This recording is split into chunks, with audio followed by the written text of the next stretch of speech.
უკანასკნელი 20 წლის განმავლობაში ყოველ დილით მუხლებზე დაჩოქილი ვევედრებოდი ღმერთს. მოეცა ჩემთვის საშუალება ბავშვებში ქრონიკულ დაავადებებს შევბრძოლებოდი. გასული წლის 23 აგვისტოს ღმერთმა პრეზიდენტი ტრამპი გამომიგზავნა. მან ყველა ის პირობა შეასრულა, რასაც დამპირდა. მე თქვენი ძალიან მადლიერი ვარ, პრეზიდენტო ტრამპ.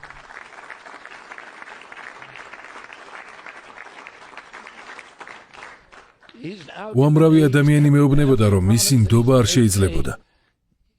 რომ უმჯობესი იქნებოდა თუ ჩემს წიგნებზე მუშაობას გავაგრძელებდი. თუმცა ჩვენ ერთმანეთს ხელი ჩამოვართვით და დავწმუნდი, რომ ყველა პირობა სრულად შეასრულებდა.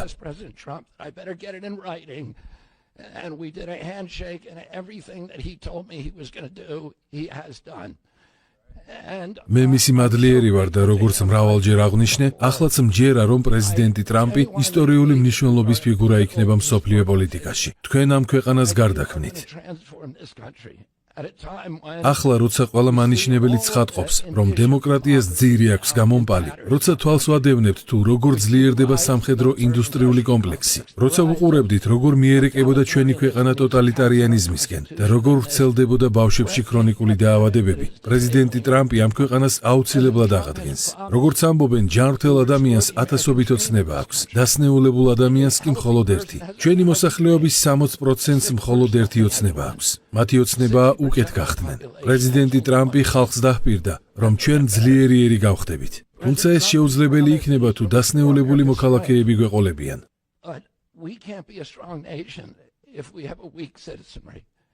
ჩვენი ახალგაზრდების 77% ვერ აკმაყოფილებს სამხედრო სამსახურისათვის აუცილებელ ფიზიკურ ნორმებს. ჩვენ გვჭირდება მამაცი და გამბედავი ლიდერი, რომელიც მანამდე არსებულ ჩვეულებებს გადაუხვევს და გაანადგურებს იმ ინსტიტუტებს, რომლებიც ჩვენ ამდენი ხნის განმავლობაში გვაზიანებდნენ. სწორედ ასეთი პრეზიდენტი იქნება ტრამპი.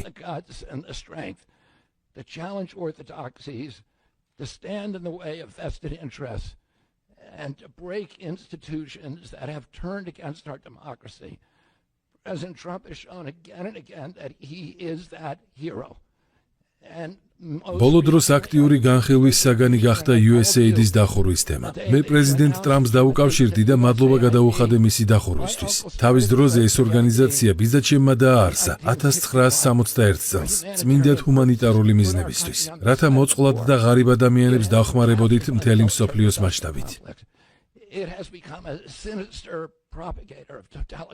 თუმცა მას შემდეგ USAID-ის სამხედრო ინდუსტრიული კომპლექსის იარაღად და ტოტალიტარული იდეოლოგიის პროპაგანდისტად იქცა. ძალიან ცოტა ადამიანს თუ ესმის, როგორი მავნებლური ორგანიზაცია იყო USAID. პრეზიდენტი ტრამპი კი მას მტკიცედ დაუპირისპირდა და დაასრულა მისი ფუნქციონირება. იმავე ბედს გაიზიარებენ ის ინსტიტუტები, რომლებიც ჩვენი შვილების ჯანმრთელობას ანადგურებენ. ჩვენ გვჭირდებოდა რევოლუციური ფიგურა და თქვენ ზუსტად ასეთი პიროვნება ხართ.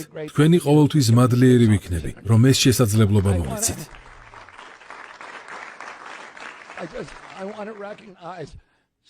სურს ასევე იმ ადამიანებს გადაუხადო მადლობა, ვინც მთელი ამ დროის განმავლობაში გვერდში მედგნენ. სენატორი რონ პოლი, სენატორი როჯერ მარშალი, მარჯერი ტეილორი და ბადი კარტერი. ეს ადამიანები ჩემს მოსვლამდე უდიდეს საქმეს აკეთებდნენ. მადლობა თქვენ და მადლობა პრეზიდენტ ტრამპს. გამოიწერე და გაიგე ამბები ლიბერალური ცენზურის გარეშე.